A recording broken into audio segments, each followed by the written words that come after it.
나는 직장도 다녀야 되고 아니면 학교도 다녀야 되고 준비할 것도 많고 스트레스 받을 일도 이렇게 많고 할 일이 태산인데 어떻게 스트레스를 안 받고 어떻게 쉬라는 말인가요? 어떻게 그런 거를 할 수 있을까요? 근데 이제 이런 분들을 건강한 사람이 볼 때 유별나다, 꾀병을 부린다, 예민한 성격이다, 그냥 마음을 좀 편하게 먹으면 안 돼? 이렇게 표현하기도 합니다. 특히나 이런 고통을 겪는 환자분들의 아주 가까운 사람들, 예를 들면 가족, 연인,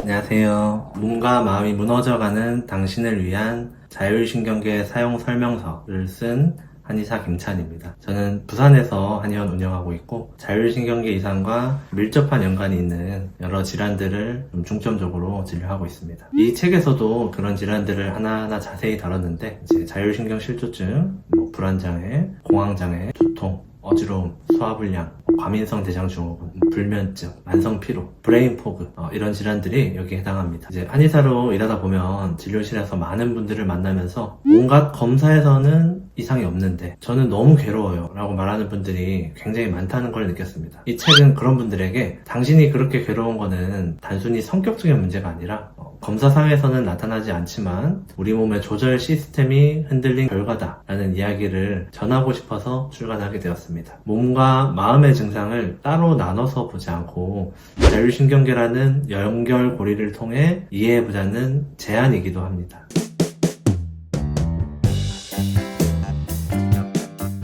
자율신경계 이상이랑 관련된 이런 다양한 질환들은 단순히 수동적으로 치료를 받는 것만 중요한 게 아니라 환자분 스스로도 이런 질환에 대해서 잘 이해하고 스트레스를 관리하고 생활 습관들을 개선시키는 것이 자율신경의 기능을 회복시키는 데 특히 중요합니다. 이제 많은 분들이 병원을 다니다 보면은 의사에게 한 번쯤은 들었을 만한 말이죠. 스트레스랑 피로 때문에 불편한 거니까 스트레스 최대한 안 받게 하시고 잘 쉬시면 됩니다. 되게 쉽게 말하지만 그리고 틀린 말은 아니지만 이 말을 듣는 환자 입장에서는 크게 도움이 안 되는 말입니다. 나는 직장도 다녀야 되고 아니면 학교도 다녀야 되고 준비할 것도 많고 스트레스 받을 일도 이렇게 많고 할 일이 태산인데 어떻게 스트레스를 안 받고 어떻게 쉬라는 말인가요? 어떻게 그런 거를 할 수 있을까요? 그런 생각이 들 수밖에 없습니다. 저 또한 진료실에서 의무적으로 이런 말을 하고 있는 저를 보면서 어느 순간 내가 굉장히 무책임하고 의미 없는 말을 하고 있구나 라는 반성을 하게 되었습니다. 진짜 환자를 생각하고 환자를 위한다면은 환자분의 몸과 마음의 상태가 왜 그렇게 됐는지 구체적으로 그래서 어떻게 스트레스를 관리해야 되는지 어떻게 나의 몸과 마음을 보살필 것인지에 대해서 좀 더 쉽게 자세히 실천할 수 있도록 설명해 줄 수 있어야겠다는 생각이 들었습니다. 그래서 저는 진료실에서도 늘 환자분들에게 많은 시간을 들여서 환자분의 몸과 마음의 상태와 이를 개선하기 위해서 어떻게 구체적으로 실천할 수 있는지를 설명을 자세히 해드리려고 하는데 아무래도 진료 여건상 그리고 진료 시간상 충분하지 못하다는 생각에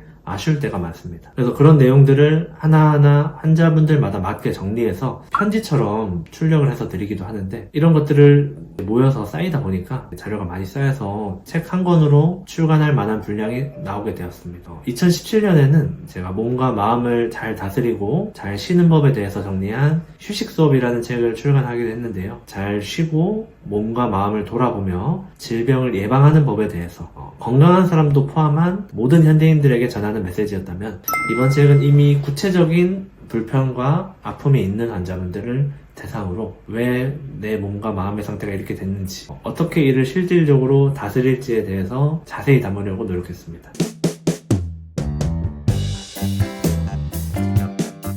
자율신경계는 우리 몸의 자동 조종 장치라고 할 수 있습니다.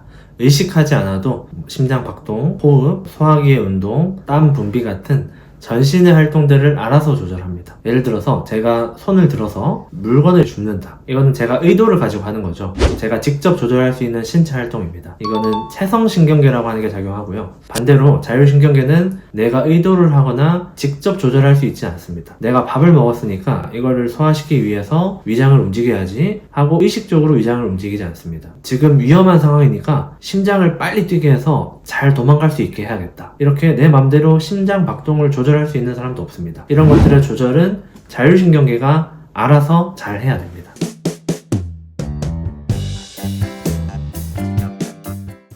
자율신경계 기능이 건강한 사람들은 이런 조절이 원활하게 상황에 따라서 적절하게 나타납니다. 자율신경계의 조절 능력이 떨어져서 건강하지 않은 사람은 이런 조절이 제대로 일어나지 않습니다. 부적절하게 나타나거나 과민하게 나타나거나 해서 외부 환경의 변화에 잘 대처하지 못하게 됩니다. 이제 우리를 둘러싼 모든 환경의 변화, 자극은 우리에게 정도의 차이가 있지만 모두 스트레스로 작용할 수 있습니다. 스트레스라는 말의 정의 자체가 외부 자극이나 환경 변화에 따라서 우리 몸이 신체적, 정신적 반응을 하는 것을 의미합니다. 예를 들어 제가 이렇게 앉아 있는데 갑자기 위에서 천장이 무너지면서 엄청나게 큰 소리가 들린다면은 대부분의 사람들이 깜짝 놀라고 심장이 두근거린다든지 하는 스트레스 반응을 나타내겠죠. 근데 만약에 그 정도로 큰 소리가 아니라 그냥 돌멩이가 또로록 하고 떨어졌다. 그러면 어떨까요?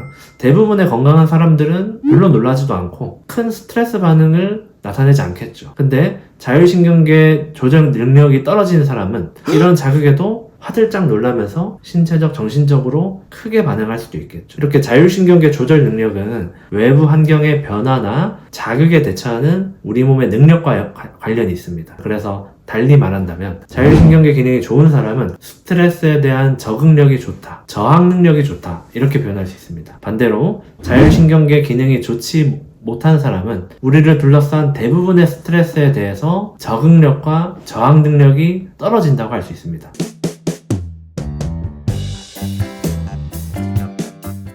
보통 사람에게는 스트레스로 작용하지 않는 작은 자극에도 쉽게 반응을 해서 몸과 마음이 힘들겠죠. 근데 이제 이런 분들을 건강한 사람이 볼 때 유별나다, 꾀병을 부린다, 예민한 성격이다, 그냥 마음을 좀 편하게 먹으면 안 돼? 이렇게 표현하기도 합니다. 특히나 이런 고통을 겪는 환자분들의 아주 가까운 사람들, 예를 들면 가족, 연인, 이런 사람들이 그런 경우가 더 많습니다. 왜냐면은 그런 가까운 사람들의 입장에서 답답하거든요. 검사상 이상이 있는 것도 하나도 없다고 하는데 환자는 매일매일 심장이 두근거려요, 머리가 아파요, 여기가 아파요, 저기가 아파요 이런 얘기를 반복하니까요. 매일매일 아프다는 얘기를 듣는 것도 힘든 가족들의 입장도 이해가 되기도 합니다. 하지만 이건 꾀병을 부리는 것도 아니고 단순히 성격적으로 예민해서 그러는 것도 아닙니다. 단순히 마음을 편히 먹어라 라고 얘기하는 것도 환자에게 상처가 될 수 있습니다. 환자분들이 이런 다양한 신체적 증상으로 많이 괴로워하시는 데에는 원인을 알 수 없다 라는 답답함도 한몫합니다. 이미 여러 병원을 거치면서 그리고 각종 검사를 거치면서 검사상 이상은 없네요 라는 말을 반복해서 들으면서 나는 이렇게 괴로운데 그럼 평생 이렇게 살아야 하나? 라는 우울감과 불안감이 따라오기 마련입니다. 제가 강조하고 싶은 거는 자율신경계 이상으로 나타나는 다양한 증상들은 절대로 원인을 알 수 없거나 치료가 불가능한 증상들이 아닙니다. 진단 과정이 까다롭고 치료를 위해서